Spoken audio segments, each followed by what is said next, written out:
All right. Boxing fans around the world, welcome to Talkin Fight, another episode of Friday Night Boxing Panel featuring Mike Orr, Neil the Deal, Lou Eisen, myself, Grumpy Graham, and yes, I could go on and on and on about what my friend Eddie Hearn said this week, but I won't unless you ask me to. Yeah, please do. Please do. No. Believe me, I was going to do it on the news this morning. There were so many peculiar things that he said about peculiar things, and anyway, things about peculiar things. He just, I'm telling you, he reminds me of Harold Ballard. Remember how Harold Ballard had to have the front pages every single day, and he commanded his staff to get him on the front page. That's what Eddie Hearn reminds me of, quite frankly. Anyway, listen, I think you guys want to talk about Nate Diaz and no. I want to talk about this first. All right, go first.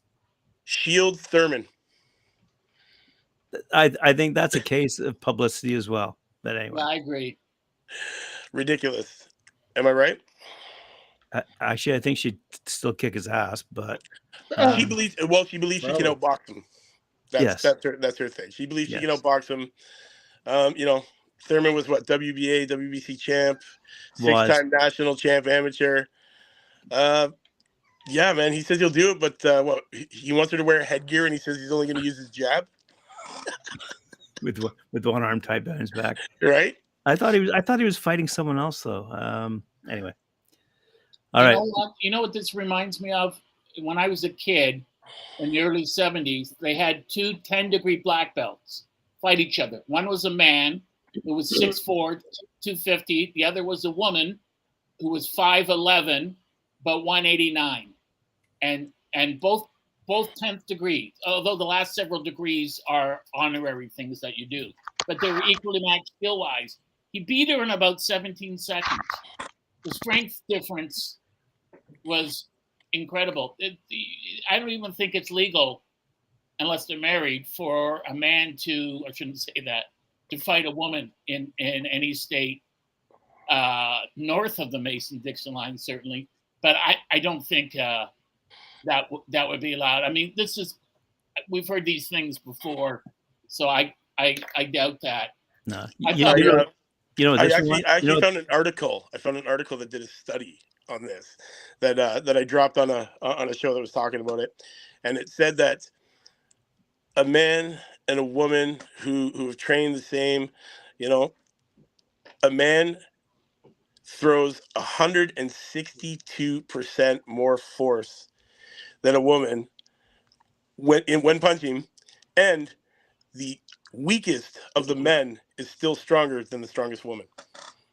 Well, I'll tell you what Angelo Dundee told me. He said this on ESPN. My eyes rolled. He said anyone over 200 pounds can knock you out, even abroad. So that's not really,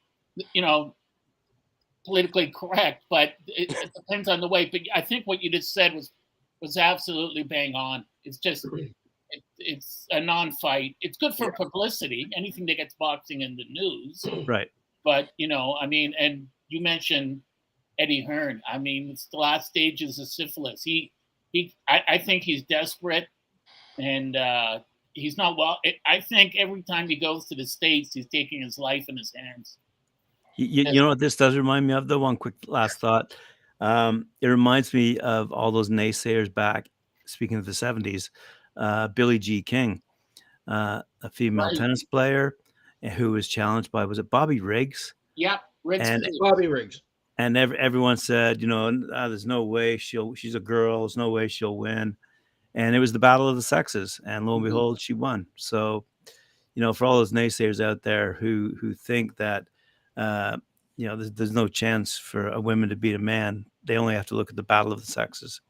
Right. Anyway, he might he was in his 50s. He was in her early 30s. She might be able to box him, but let's be real. If you want to knock her out, he'll put her in the front row. Yeah.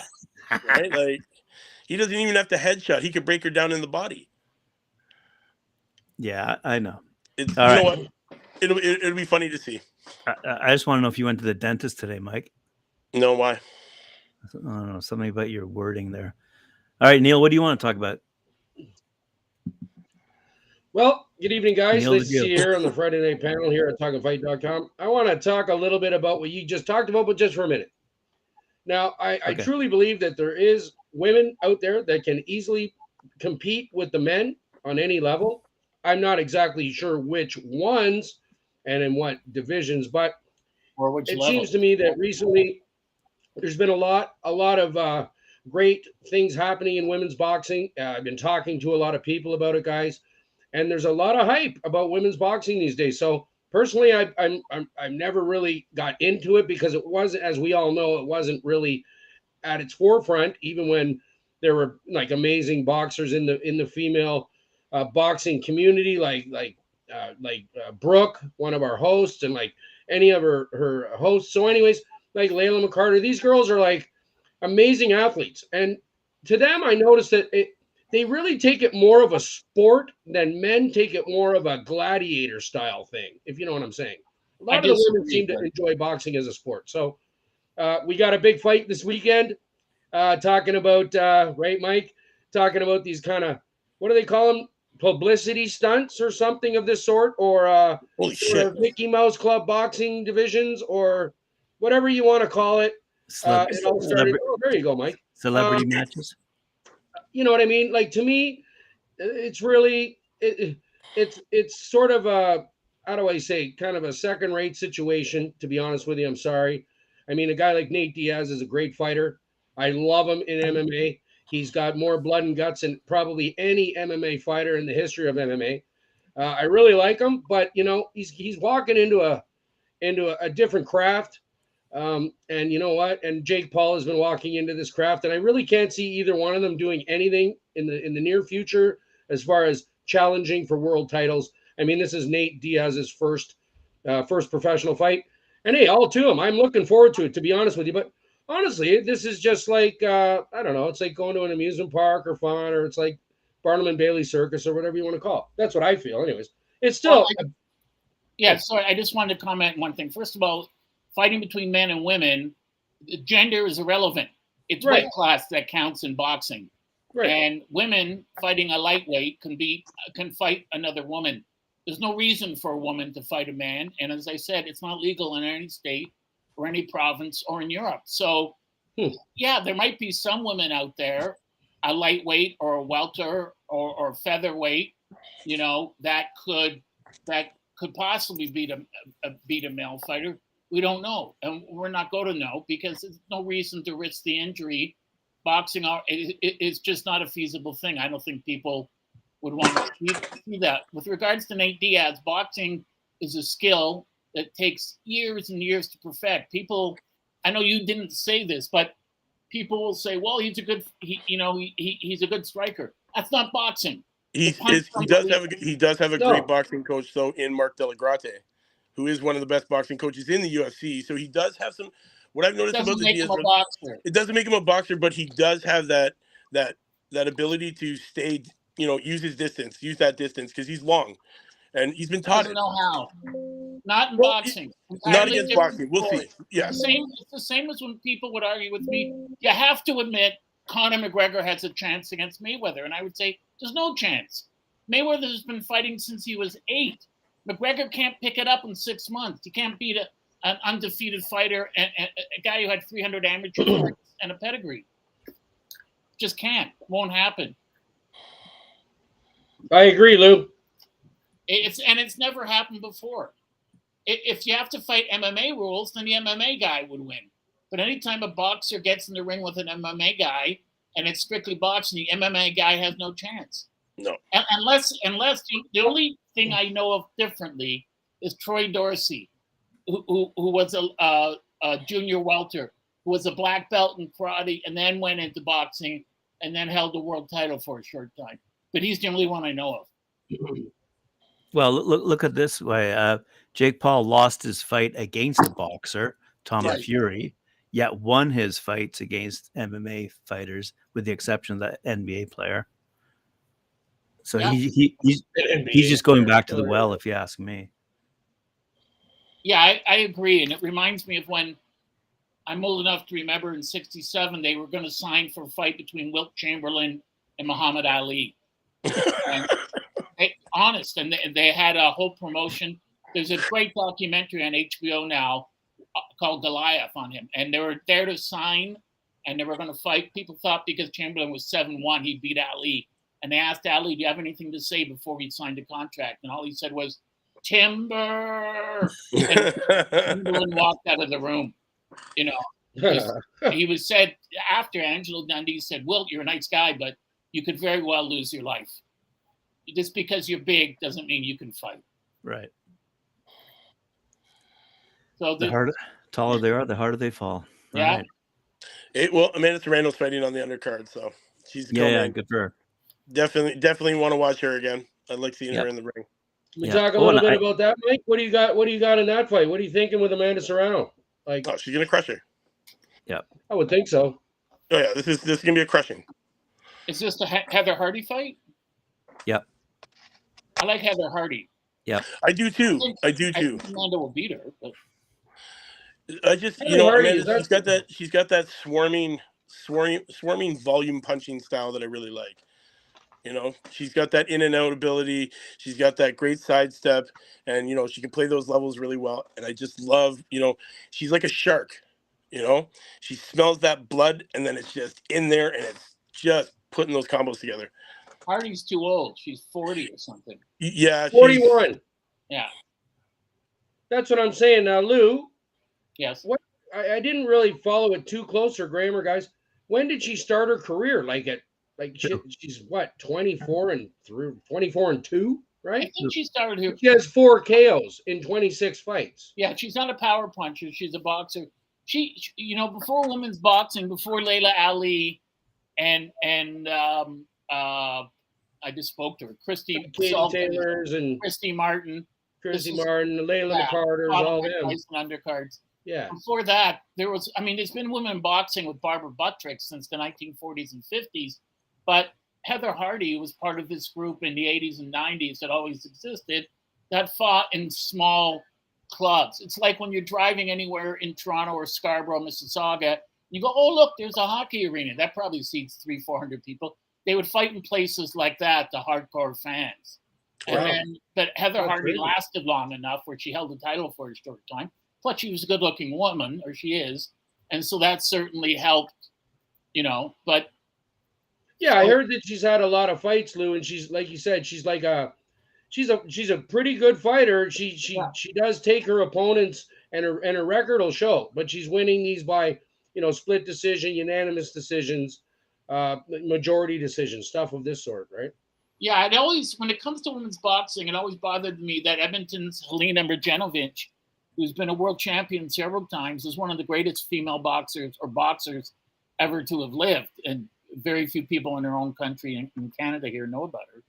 And, she could whoop all of these women. But I think Hardy and Serrano are fighting at a higher weight than Helena, who's featherweight. But I think Serrano will definitely beat her. Yeah. I think she trains out of Las Vegas, though, not Edmonton. Right. Oh, Helena. Yeah. On that front, and speaking of Eddie Hearn, did you see that he signed the Taylor and Chantel Cameron rematch? Yeah. Yeah, I saw that. That was big news this week from Eddie Hearn. Yeah, that's huge. Yeah, I don't know. Well, nothing else to add to that, Graham. There's no more Eddie Hearn news this week. Come on. There's lots more. As this episode rolls along, you'll see what Eddie Hearn has to say about everything. Oh yeah, and I'm sure you'll have something to say about it. All right. That's awesome. Do we have any other than the Jake Paul? Like when I was looking at Box Rack, I noticed that there are again a ton of fights going on around the world. Were there any that we're going to zoom in on, Mike? The Patrick McCrory and Woodall fight card, August 4th, 2 p.m. Eastern time. You guys know about this one at all? No. No. That's why we have you on the panel. Pretty much. August 4th. That's a good thing. As Mike yeah. Black. I know it goes. I don't know, man. What's going on with it? Yeah, man. This one's at Falls Parks, Belfast. Patrick McCrory, unbeaten, squares off against Steed Woodall. This card's going to be great, man. McCrory, Woodall match. This one goes live at 2 p.m. Boasting a record of 17 wins, no losses. He made his, successful debut in 2017 and has been on a roll ever since. His latest achievement was the win over Diego Ramirez in a 10-round match this May. And then Woodall, on the other hand, has an impressive 18 wins under his belt and hasn't tasted defeat since 2015. Oh, Patrick McCrory. No relation to Milton McCrory, I guess, the black fighter from Kronk. Lewis Crocker's on that fight too. Is anyone going to talk about? Just speaking of Crawford, guys, I just had a quick question.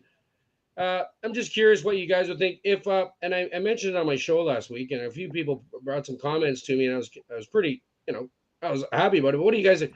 If Mayweather and Crawford were to fight right now in their primes, just a quick question, who do you think would win that fight? Crawford. Really? I got Crawford. Yeah, that's what I just said. Yep, I got Crawford too. What do you think, Lou? I would put my money on Crawford, but you never know. You never know. I know. Mayweather's not a likable person, but that's mostly an act. He was a great fighter, but Crawford could have been. I think Crawford would have been a world champion in any era. And last week was a tremendous beatdown of Spence. It wasn't remotely close. And I just wanted to say what surprised me after with a number of comments, people said, well, they should do the rematch. And I thought a knockout's definitive. If it's a controversial decision or split decision, you have a rematch. I could see Crawford having a rematch because I want to make another 30 or 40 million. 40 $40 million, sure, why not? Spence said, well, I want to go up to 154. Crawford, it's Crawford's belt, it's his category. People said to Hagler, you should go up to light heavy. No reason to. I'm the best middleweight on earth. So I think Spence, I promoted a fight with Lennox Lewis. That's one of his fights here against Chris Van Reerden. And I have seen Crawford diminish speech-wise. He's taken a lot of punishment. Huh. And I think if he goes up to junior middle, 154, I think Tim Tszyu could end him, not just his career, but his life. And I think you're talking about Spence moving up. Right. I don't think and I think if there's a rematch, it has to be at the weight Crawford wants because he won. And I just don't see anyone beating him. And I saw the press conference the night before, and Crawford said, you're a great fighter, you're a good person, and I like you, but I'm really going to beat the crap out of you. You don't know what you're in for. Yeah. And he was right. It's obvious. That boat has sailed right there. If he decides to go to that, that's going to be the end of him. So he's got to figure something out, guaranteed, because Crawford is way ahead of the curve compared to Spence. And I think Crawford got better advice. After the first round, Crawford's trainer, Brian McIntyre, he had a great line. He said to him, watch. He said, when Spence comes forward, he's reaching. He's leaning in. His head's over his front foot. He's off balance. Slip the shot, and then hit him with the right hand counter. And that's what he did. And I mentioned that on my show, Lou, about how I was paying attention to what was being said in the corners of both fighters during the fight. Right. And Crawford's corner was as smooth as silk, and he followed every instruction that his trainer told him. And Spence, because he was so concussed, fighters only can pick up so much in the corner anyways. Oh, he was dizzy as hell. He was just knocked out a couple of times. He's never been knocked down. He didn't know what was happening. No, he was concussed. He wasn't taking it in. And also I noticed in the second or third round, he hit Crawford a counter right hand, a hard right hand. And nothing. Crawford didn't even blink. He didn't blink. He sort of smiled, and his head didn't move at all. Yeah, and you hit the guy with your hardest shot, and he laughs at you. And you're already losing bad. Yeah, that's when they say, when that happens, if you can't take him out, you got to know how to box and win on skill. And Crawford was the more skilled man. Definitely. Oh man, his game plan, as we talk about, all of us here there. That game plan was perfect. Like I was really surprised that it was that perfect, to be honest with you. Me too. He was a tactical technician that I haven't seen, and I can't even remember. To be honest with you, he slipped everything, moved exactly the right direction every time. Spence didn't even have a hope in heck. I'm telling you, he tried, but Crawford was just counterpunching like it was out of control. I wish Tim was here because Tim said it'll be easy if Crawford fights southpaw, but it wasn't easy. because for Crawford as a southpaw, he kept moving to his own left, away from Spence's left hand, where Spence would move to his right into Crawford's left hand, and Crawford would fake it and throw the right hand. Yeah. And so I say to Tim, Tim was doubling up with shots that were no one wants to fight a southpaw, even other southpaws. And Crawford used that perfectly to just beat the hell out of him. It was. Let's say Crawford is also the best switch hitter in the game right now. Yeah. Yeah. Oh, for sure. So, anyways, guys, let's move forward with the week's news. I guess, Graham. What do we got else on the skid? Oh, look who it is. Champ. There we go. The champ is here. Yo, I was trying to get on for 20 minutes. Were you? Yeah, I was on a laptop. I was listening to y'all talk about minutes. All right. Oh, we've given you some time to warm up, and I see you talking. Let's hear those thoughts, then, Tim. Let's hear those thoughts. Thoughts of the fight? Spence Crawford. Yeah. What's his name? God, well, the defense. What's the light heavyweight name? I'm thinking about from Florida. Southpaw. No. Oh, Michael Moore. No. The dark complected. He was later. He fought Roy Jones. I just had him. He fought Roy Jones, tall, lanky. Tarver. Huh? Tarver. Tarver. I'm sorry, because I'm rushing to do everything else. I forgot him. He said on the internet the same thing I've been saying for the last year and two, whatever. He said the defense was lousy. The fights wasn't really. I'm talking about the Spence and Crawford fight. There really wasn't no real talent, no Sugar Ray Leonard and all that, and no Tommy Hearns or stuff like that. So, and there's a couple other people who were saying that, but I wasn't criticizing. I'm sure he wasn't. That's exactly what it was. You know, I disagree. You didn't see the slip. Crawford showed incredible talent defensively and offensively. Couldn't get hit, and when he had I respect your opinion. But I was heavyweight champion of the world 2 times. 5 times really. I'm not saying I'm better than you. I respect everything you're saying. I if you could respect me a little bit and maybe just a little bit of my opinion. I mean, and I was really good at defense. That's mainly really what kept me in there not getting really hit with good shots. So I respect what you're saying, but what about me? I had 5 titles, and I've been in the ring with some of the best. Yeah, but go ahead, Tim. I can disagree. I have tremendous respect and affection for you, but you can disagree, and I respect that. I still love you, brother. I still love you. Go ahead. Go ahead. And what it's like to be in the ring, I and no one else will have your knowledge, obviously. But I can disagree and still obviously have tremendous respect and affection for you. Okay. Also, Antonio Tarver, like yourself, I just wanted to say is one of the single kindest, most generous people I've ever met in my entire life. Oh, thank you. Well, with him, I met him a couple of times.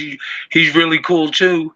I respect that, and I respect everybody has an opinion, and you have to respect that. But I actually got in the ring with some of the best. I was taught by one of the best trainers, and I'm only telling you what I think, not what I'm not guessing or anything, because I've been there and I've done it before.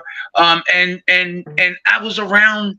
I'm blessed to be around some of the best middleweights. I was young, watching light heavyweights, watching all the good old time trainers, seeing their stuff. And so the reason why I made that statement, I love them brothers, but I felt bad that they couldn't perform the stuff that I used to see when I was coming up in the amateur. That's what got me in boxing fast. I only had 7 amateur fights. I lost 2, but I won 5. Then 2.5 years later, I'm fighting one of the greatest heavyweight champs in boxing, Larry Holmes. Just 2.5 years later, I just started boxing, so I'm blessed just to be around. I'm not saying I know everything, but I was around some of the best. I seen Marvin Hagler fly in and spar with Willie the Worm Monroe. I spar with Matthew Saad Muhammad, Eddie Mustafa Muhammad. I was Ali's sparring partner, and I just feel that, you know, that little bit of my opinion should have some credit to it. That these guys needed to get taught better. And so a lot of these trainers today, they getting paid really good for not giving the best knowledge they can possibly give to some of these boxers. I really was not embarrassed, but I wasn't surprised, because I knew a lot of boxers do need help. Some of them make it, and some of them without defense that make it, they brain dead, or they're hurting their brain. So I'm blessed just to be around, just to be coming up with, come on, man, Ali, sparring partner, watching all these people fight and argue, watching the boxers and learning all this stuff. This young South Philadelphia, the Italian market. I'm blessed. I'm not mad at you or nobody, and I'm really enjoying what's going on now. And I'm glad I had the trainer that I had, you know, and I could really read this. I see someone say, oh man, he should be doing this. But everybody has an opinion, and it should be respected. I'm respecting. I knew Angelo since I was 13. Tim. Angelo brought Jose Napolis. Hello? Hi. Tim, you're getting a little glitchy. You want to put your phone down on something? Okay, straight I'm back. So it doesn't move?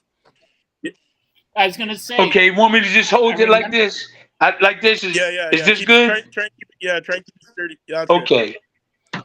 I was just going to say, I remember when I met Angelo for the first time, Angelo, then the Maple Leaf Gardens, when he brought Jose Napolis against Clyde Gray for the welterweight title. And Napolis was special to watch. Napolis was extreme. They call him Mantequilla, smooth as butter. He was extremely. I heard of him. And he was very hard to hit with a good shot. And during the fight, George Chiavello, who was the stablemate of Clyde Gray, said, "You gotta hurry up. You gotta pick it up and go after him." And Clyde said, "I'm trying to hit him. I'm doing my best. It's just not we hit him. Napolis was a foot from him, but slipping all these shots.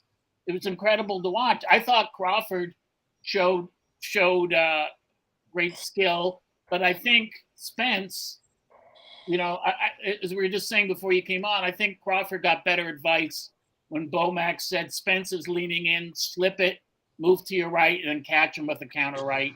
And I just thought Crawford was the smarter fighter. I also appreciated Spence after saying the better man won, because very rarely in any sporting event do you have somebody be that gracious. I just hope Spence isn't actually physically permanently damaged. But I mean, Tim, there's stories of Jack Johnson when he retired going into gyms all over North America, having the top fighter in each gym stand a foot from him. His arms were by his side, and they would throw punches, and they couldn't land on him. And he could evade them just by slipping them with his shoulders and moving around. I mean, that's talent you'll never see again. There's actually, I've been watching some coming up through the game right now. That I've seen some Instagram reels and stuff where there's kids that are doing that now. They're getting in there, and a lot of their sparring sessions are actually them just flipping punches. Like they're really, there's some up and comers that are learning this defense game, just like you spit, Tim. Getting in there and doing rounds of no throwing, just keeping their hands at the side and just trying to evade the whole time, just using their defense. Right? It's nice to see. I didn't see that yet. I didn't see that yet. I've been looking. I'll send it over to you, Tim. Oh, where are they from? Where are they from? Where are they from? They're all over the States. All these kids all over the States right now. They're learning defense. That'd be nice. They're being taught. Well, right? We want some retired champions, like you, that can still hold a conversation. I'll be happy to see that. I haven't seen it yet. Now let me say real quick, and then we can go back. That now I know everybody giving certain trainers a lot of credit, and they get credit from. And listen, you said something about I love him. There's a lot of guys that's in the corner, right? And they're big because of the boxer's name. I love Angelo. We're from the same town. We from the same town, South Philly. And I talked to him. He loved me. He spoke highly of me when I fought Larry Holmes and every fight, because he knew I was from. We from the same little area in South Philadelphia. Not well. He's about 10 minutes away, but But what I'm saying is that he never fought. But Ali wanted him around and Ali loved him and stuff, and he never fought. There's other people like that that's getting a lot of credit that really haven't fight. But he motivated Ali. Before. You said that. Say that before. again? I've said, you've mentioned that on previous shows, but when he fought Liston the first time and the second time, it was Angelo who noticed on the tape, and he'd seen all of Liston's fights, that when Liston threw his left jab, he was off balance. And that was the reason why he said, if you look at the fight, that was the reason why he told Ali to move to his right and then throw a counter right hand. That was typical Angelo. But you know, you just said you said something about a lot from Angelo. Wait a minute, you said something about he noticed his feet. Say that again. Say that again. Liston, when he threw his left hook, his head was out over his front foot. Not his left hook, my mistake. His left jab. That puts Liston effectively off balance. So he said to Muhammad, move to your right, pop him with the right hand. Also, that was in the second fight. And in the second fight, if you notice, in the first 5 seconds of that opening round, he does the same maneuver he does 2 minutes later to knock Liston out. He almost dropped him in the first 5. In the first fight, he would say to him, when you go to the center of the ring, stand up tall, use your jab. It was Angelo who cleared his eyes and told him what to do and said that Liston's older than baseball. You know, you got to slip, you got to move, you got to use your mobility and start jabbing him. He told him what to do, and he gave him the game plan by Muhammad's own admission. And he added a lot to what Muhammad could do. But the thing about Muhammad, as you know better than anyone, you couldn't tell him what to do. So Angelo would never tell him. Well, that's why I was going to say he didn't listen to nobody. He didn't listen to anybody. You just now spoke for me. I was going to say that he didn't really listen to them. You saying that, and now, you know, I'm not even going to go far with this because I love Angelo. I love him, and I'm gonna give him that respect. But the facts was the facts. I love Angelo. Angelo said what he did with Muhammad was, if he wanted to throw the jab more, do something more, he would compliment him, and then Muhammad would do it. Because he said every fighter is different. Some you can talk to and say, "Hey, do this," and others you can't. They're just not going to. And Ali was an artist, so you know. I mean, boxing is an improvisational sport in a lot of sense. Well, hey guys, how you doing tonight, Tim? Nice to see you there, Tim. Hey, nice to see you too. Nice to see you too. I got a quick question about Angelo Dundee. I've really been like, how did he actually get into the fight game as a child? His parents? No. How did he got into the fight? He got into the fight game through his brother Chris. He really got into it. He was close to his brother Jimmy during the Second World War. Chris knew more than him, I think. Chris knew more than anyone. Chris was around in the 1500s. I mean, Chris knew every heavyweight champion from John L. Sullivan, although we never saw him fight, to Mike Tyson. So what happened was Angelo worked corners in England during the war when he was an aircraft technician. Comes back to New York. And his brother, he works for Chris. He sleeps in Chris's office. This is 46, 47. Chris is promoting the whole time.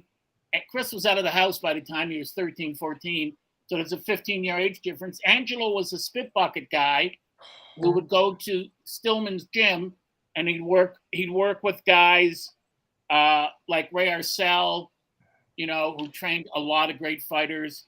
He'd work with guys like Eddie Futch, who was a friend of Joe Lewis's, Charlie Goldman, who trained Marciano, and he was a spit boy, and Chicky Ferreira, Dan Florio, who trained Jersey Joe. So he worked with all these guys. They all gave him different knowledge. They told him how to wrap hands. They taught him. He watched them train fighters, and they passed that art on to him. So later on, I heard that Drew Bundini played the big. I was with them. He played a really big part in Ali winning. A lot of his winning, his motivation. That's not what I heard. And I'm going to say this. I'm going to say this. Somebody said they used to hear Ali get mad at Angelo and just say, "Hey, man, you don't know nothing. Step back." I'm saying this for the first time. I love Angelo. But who motivated him was Drew Bundini. Come on, champ. I don't know. You know, everybody knows Drew. Now you can give the credit to who you want. I'm gonna have to say, hey man, that's true because you know. But listen, Drew Bundini was the man. Drew Bundini was the man in there pushing him, screaming, no, you know, and all that. And everybody in the world know Drew Bundini was the man who pushed Ali. Now try to find something. Just let me finish. Try to find a way we can get somebody that like, you know, Angelo Dundee, find out who really was the motivator and stuff like that, because I love both of them. And Drew Bundini was really pushing him. Whenever he did, he moved. But Dundee did push him, but not as much as you got to talk about Drew Bundini now. He was the man. Drew Bundini didn't know how to wrap hands. He didn't know how to wrap a fighter's hands. He knew nothing about boxing. And he came from. Well, neither did Angelo. Neither did Angelo. Since the 40s. Angelo wrap hands. I saw him wrap hands when he was here in the 70s. Angelo's wrapped hands all the time. Drew Bundini, if you ask any other buddy, if you ask Ray or Zell, Eddie Fudge, anyone, great guy, and heart and soul, he made Muhammad relax. Angelo loved him. He said he relaxes Muhammad. That's extremely important. And he motivated him. He motivated him. And if Ali was behind, he heard Drew Bundini's mouth, and that motivated him. When we was working out, when I was his sparring partner, Drew Bundini mouth, you hear it everywhere. Come on, champion, come on. He was motivating everybody. Angelo, as a matter of fact, Angelo wasn't at the camp. He just came in at the fight. See, Drew Bundini was there. And who was his name? Who was the trainer's name? Forgot his name. The other trainer, the older guy, was Drew Bundini. Then another, keep forgetting. Harry Wiley. No. Louis Seria. No, it was a Muslim brother. He was Muslim. What's his name? Muhammad. Wali. Was it Wali? Yeah. Yeah, it was Wali. He wasn't a trainer. He was was he the one that used to wear the white coat? He had the bald spot on the top. No, you're thinking of Wali Muhammad. Wali Muhammad. Yeah, that's who it was. Wali was in his corner. Wali wasn't a trainer, though. He was the guy who held the stopwatch. I didn't say he was a trainer. I didn't say he was a trainer because Ali really didn't listen to nobody. Right. A lot of fighters don't listen. That's one thing Buddy McGirt told me when I asked about one of the fighters. He said you can say what you want, but most of them don't listen. But in the early years, Angelo was a big part, and Muhammad admitted this for the reason of Muhammad's success for a lot of his fights. And but Bundini, when he first came to camp, said, I trained Ray Robinson. And Angelo said, that's funny because I'm friends with Harry Wiley. I'm having lunch. I'll say hi for you. And Bundini went, uh-oh. And Bundini was a shaman for Ray Robinson. He served the purpose because fighters have to relax and be amused and take their mind off what's coming on, and you could hear Bundini's voice over the whole crowd. And when Foreman and other people, as you know, all these other people tried to intimidate Muhammad, Bundini stood up for him, so you have to give him credit for that. But his knowledge of boxing per se, according to Eddie Futch, was practically nil. So that's not me. I never met him. I'm telling you what Eddie. I'm not going to stay long. I'm not going to stay that long, but I've been talking to a lot of people, and I've been getting something a little bit different than that. But let's move on. Let's move forward. I've been getting something different than that. I was there with those people you're talking about. Go ahead. I'm sorry. Go ahead. August 4th, 9 p.m., guys. Don't forget, that's tonight. White Garcia. White 14-1. Garcia 17-0. This one's going to be a triple header. Showbox. I'm loving these Showbox triple headers. This one is supporting a collective remarkable record of 75-2-2 with 49 KOs. Ooh. Yeah, so we got some big winners on this card tonight, guys. This one starts at 9 p.m. Make sure you get in there and watch it. Friday Night Boxing, man. Well, what are your thoughts on Showbox and the new generation and what they're doing, Lou? And you know, are you guys up to it? Like, are you watching? Are you keeping up to date with all the Showbox, the next generation of boxers? It's the only one going. There's no more HBO. It's the only one promoting young boxers regularly. That's it. Yeah. This one's big tonight, though. Yeah. That's a great collective record for a triple header. 75. Who's fighting? Who's fighting again? Who's fighting again? White. It's White and Garcia. White, he's 14-1 with 10 KOs against undefeated former Navy serviceman Erdison Garcia, who's 17-0 with 11 KOs. And that's What network? What network? What network? That one's the Showtime. Showtime gets underway. Oh, I don't got Showtime. Showtime's been killing it, guys. Always a nice triple I don't header. got Showtime. I don't have Showtime. We can always go to that website that we use. Hey, just send it to me. I would like to. If you, okay. Yeah, we can definitely check that out. But yeah, man, I'm loving this. You know, they're doing well for these young guys. Really bringing them up. You know, that's what my whole show Knuckle Up was about, which is coming back, guys. So wait for it. You know, I just have to revamp it. You know, there is like 700 episodes of it already, of all these up and comers that I've been talking about for the last few years. Now these guys are all being signed. You know, they're headlining these pay-per-view events. Some of these guys, like, you know, my eye tests are pretty good. So just be on the lookout for the show to drop soon. I'll be bringing you Speaking of up and comers, you know whose birthday it is today? Whose birthday would it be? He Jerry Cooney. Whoa! He turned 60. We were just talking about him. Irishman, Jerry Cooney. How old did he turn? He turned 67. How old was he? 67 today. Wow, we were just talking about him 2 hours ago. Yeah. He I used to spar with him. He had a great fight from against Newfoundland. His parents came from Newfoundland to Long Island. Really? Yeah. Wow. They came from where? Newfoundland. Exactly. Well, Newfoundland. On Canada's Newfoundland. Newfoundland is off Canada's east coast, and it's all the drunken Irish guys who couldn't make the swim back after the potato famine. So somebody, that's a fight. That's a fight. Yeah, I got a funny story about Jerry Cooney for you. A late friend of mine, a comedian named Mike McDonald from Ottawa. I know Mike McDonald. Mike McDonald was very funny. And passed away. Peace, Mike. Well, Mike passed away several years ago, but years ago he was in Long Island and he was playing a comedy club that was owned by Jerry Cooney. And he was on stage and Jerry Cooney was in the audience. Pardon me? Was that Club 54? No. Oh. And this was out in Long Island, and he said to Cooney, let me see the bottom of your shoes. I'll recognize you better. So he would make comments like that. He was just kidding. He was just kidding. But after the show, he walks off stage, and two of the security guards grab him by the armpits and say, you have to come with us. And Mike is terrified. Like, he literally is wetting himself. And he's going, uh-oh. And he said, the comments about Mr. Cooney aren't really much appreciated.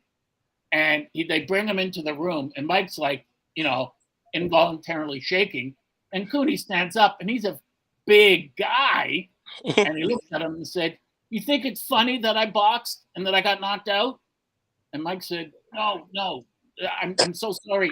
And Jerry says, I thought it was hysterical. Great show. And shakes his hand. And I said to Mike, I like that. I like that. And Mike just about practically fainted. Oh, yeah. That was really cool. That was really cool. Because, you know, no violence. Yeah, Cooney's a great guy and oh, yeah. You know, great fighter. He just didn't. Who knows why he didn't live up to his potential? You know, maybe it's because he didn't sign with Don King. Wow, that would have robbed him of his potential. Yeah, well, you know, he might not have made any money, but he would have. I was his sparring partner. I fought Larry Holmes. He fought Larry Holmes.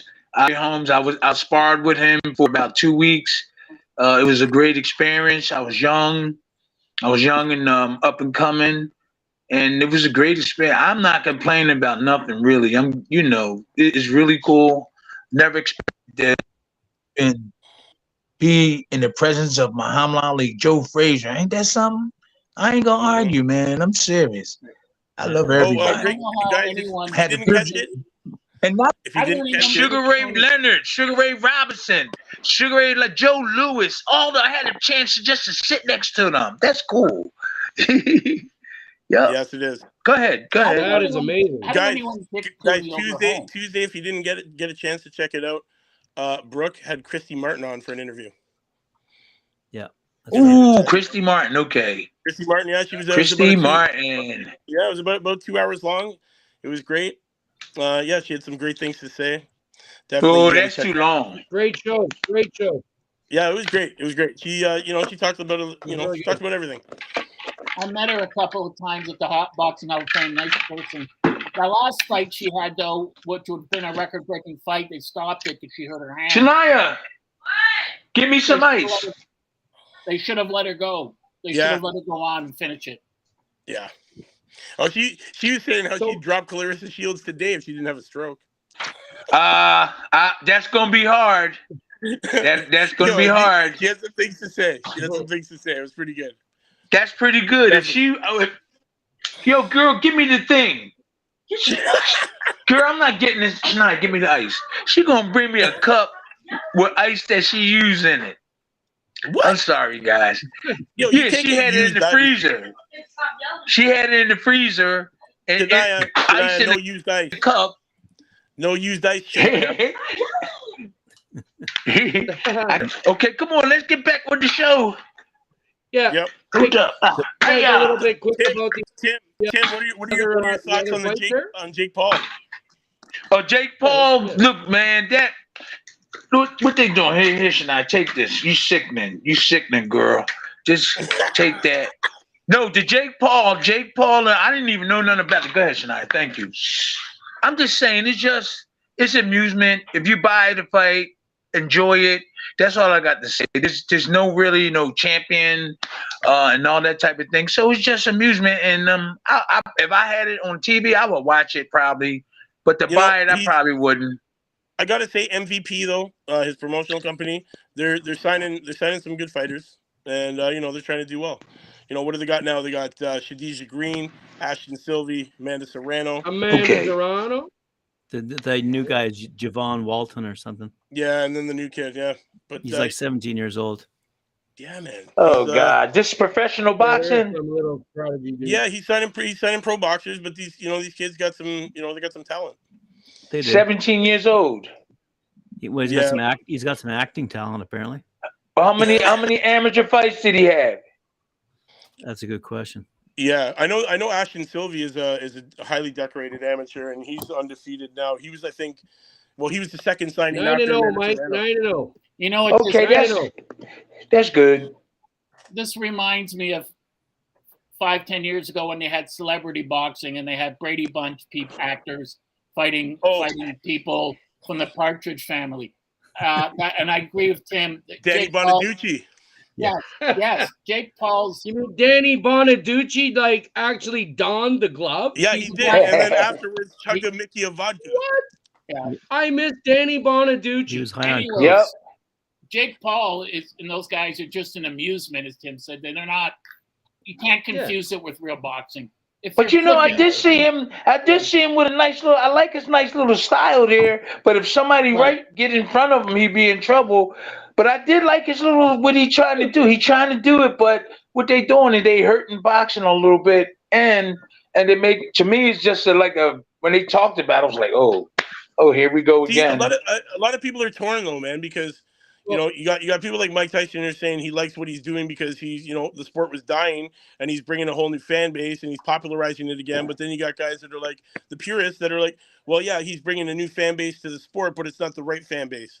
It's not. Doesn't matter what the fan base consists of, as long as they pay money. If he start from the bottom and go to the top, he'll get respected more. But he jumped to the top because he's a celebrity and he has money, and that's hurting the guys that work hard.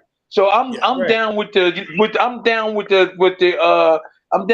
guys that started from the bottom to the top. I'm to the very end. The union. I'm the union with the union.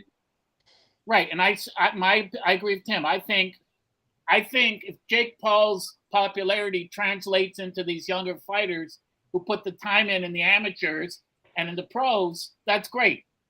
But if they're just casual fans that want to watch this, who cares? Right. It doesn't do anything for the sport itself. The other thing I wanted to mention was one thing that concerned me. One of the undercard fights last week was Isaac Pitbull Cruz. Love him. Against Giovanni Cabrera. Yeah, big fight. I was watching that fight, and about the 6th or 7th round Cabrera during each round and in the corners is blinking furiously. Yep. Which is indicative of a brain injury. Yeah. And he was taking phenomenal headshots. Oh. And I was thinking, Freddie Roach. I thought that too. Yeah, Freddie Roach should have stopped that. And I understand he was having big time in the hospital, but Cabrera was experiencing some difficulty this week. Yeah, bro. Absolutely. After that, for Freddie, I saw something like that. Freddie's ability to maybe stop fights or whatever are not there because he's damaged a little bit too. So, no, that's the truth. I always was mentioned about Freddie Roach being pushed up by a certain amount of people in the boxing industry.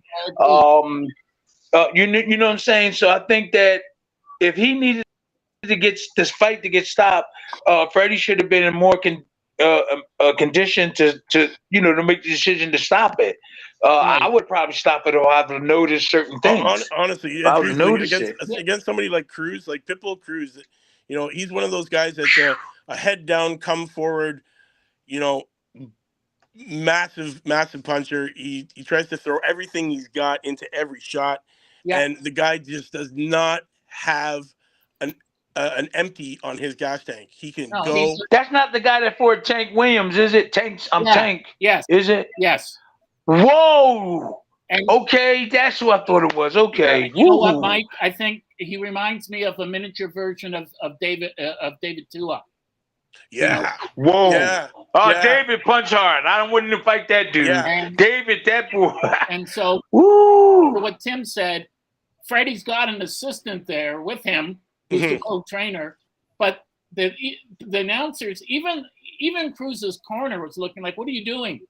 Your guy's taking serious head punishment without firing back. This should be stopped. Oh, crazy. Yeah.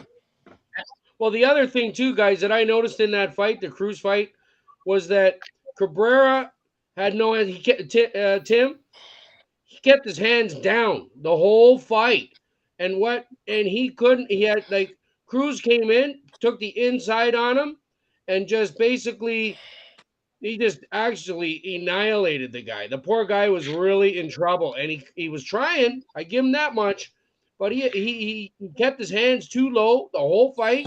He was trying to stay from a distance, but Cruz has got, like Mike said, he's like a pit bull. He is, man. He is a pit bull. Like this guy, and every shot is to knock you out. It's every shot. And you know what? The motor never stops. But you know what? I can see where Cruz could be even more devastating.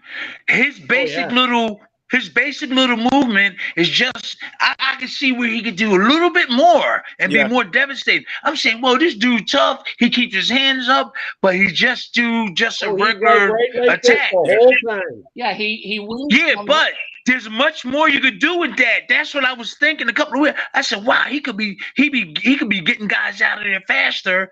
He'd be keeping them hands up, but it's the way you maneuver and get in there with that. He wings his shots. So a guy like you, Tim, would be perfect to be in his corner and say to him, this is what you need to do. Yeah. Don't wing your shots. I know what I'm doing. Do this, you'll get more knockouts. And but he can wing them. You guys notice in that fight how he much got to set that wing up. He got to set grabbing, like holding. He was holding the whole fight, Cabrera. Yeah. After the punch out, what I don't understand about Cabrera, and I guess this is the whole point we're all making. Yeah. But long arms, he's not using his reach, and he's walking towards the guy with his arms down. It's almost like he's daring the guy to beat the hell out of him. Yeah. If you're coming into a fight like this, Tim, you're pretty much finished, no? Yeah, you got to keep your hands up. That's why I'm saying about the training real quick. You got to, that defense is just as important as offense. I'm telling you, it's just as important. Just because a guy throw a lot of punches, bing, bing, bing, bing, he has to have some defense too. And if some of the guys want it with all offense, but they're damaged. Yeah. They didn't have no defense. They got a little slight problem, I'm telling you. Well, Tim, not every fighter, as you know, is at your age, which is similar to my age, is as eloquent as you after having a boxing career. You know guys all over the world that can't speak as well as you do. And that's testament to how the greatness of your defense and your skill. But as you say, a guy like Cabrera, you know, there's got to be a time when someone like you or someone else like Larry Holmes says, you know what, if you're not going to protect yourself, get another job. Yeah. There's no point in doing this because you don't have it and you're going to get hurt. Okay, I got one last fight I want to touch on before we get out of here. That probably ruined that guy. Okay, we're coming up on that hour. I just want to talk about it. And I know it's because it wasn't on the weekend. There's not a lot of people talking about it. But, the monster, Inoue, Fulton, thoughts? Because honestly... Oh, yeah. Honestly, the monster just came up. He came up that way and took what he wanted. And, he's the real deal, man.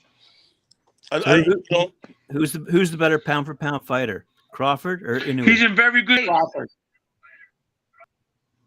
I think Crawford's the better pound-for-pound fighter. I made the mistake. First of all, guys from Russell Peltz had a great comment. I love Russell, and I know Tim knows him well. He said, Inoue's not the greatest fighter that ever lived, which people are saying now. They're saying that he's God. I think he's up there with Crawford as one of the best pound-for-pound fighters, and I think the knockout was decisive. So Fulton, who says, I didn't fight my best. Well, that's on you. But as Tim said the other week, he was nervous going to the ring. He was not in his element, and it's not easy fighting in another country. No. Everyone there is against you. Yeah. So Fulton is a great, gifted fighter. Yes. Who was beaten by a better, gifted, great fighter that night. And there's no shame in that. A stronger fighter. He's beaten by a stronger boxer too. He was stronger also. Yes, so that makes him now. I believe what Inoue is. What 4? Is he 4 division now or 3 division champion? I think 3. 3. Yeah. I think it's 3. Yeah. Yeah. That's something else I wanted to mention while you're thinking about that, Mike. Just a bit of a follow-up to a story we had a couple of weeks ago about Devin Haney, who had been arrested with a concealed weapon. Yeah, he was being driven by his driver, and they were pulled over by the police in Las Vegas. The police found a concealed weapon under the seat, and because it was Devin Haney's car, he got arrested. However, as of today, due to insufficient evidence, the police will not be charging Devin Haney with that felony. So okay, he'll be good. He'll be good to fight Regis Progress, and that'll be a good fight. Okay. Well, getting back to the Inoue and Naoya, I did a piece on him a couple of years ago, Mike? But in a way, yeah, Inoue, well, you know what I mean. Okay. Pokohansky guy, Graham? Honestly, you got to look out for the whole family. The brother just captured one of his old belts, so.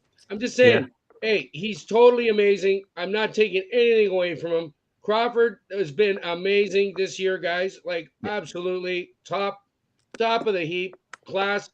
But again, people forget there's fighters out there, old fighters, Tim, that, and just to put it in perspective quickly, just Salvador Sanchez. What'd you think about that poor guy? And what was he all about? He boxed his ass off.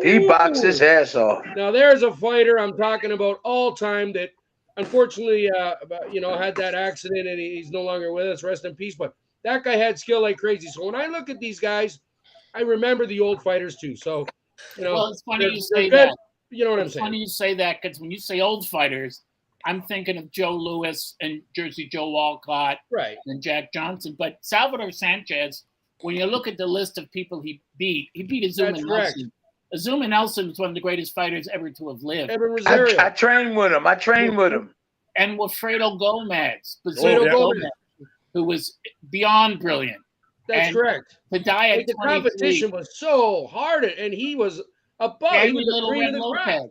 He beat Danny Little Red, and you know, to die at 23, it was heartbreaking. I mean, not only to fight fans, but this is the guy, he had his whole life in front of him, and he only had one loss in his whole career, and that was negligible. Right. And plus, he was a gentleman. Like he was friends of everyone he fought. Like he said, I have nothing bad to say about Gomez or Rocky Lockwood or you know, Juan Laporte.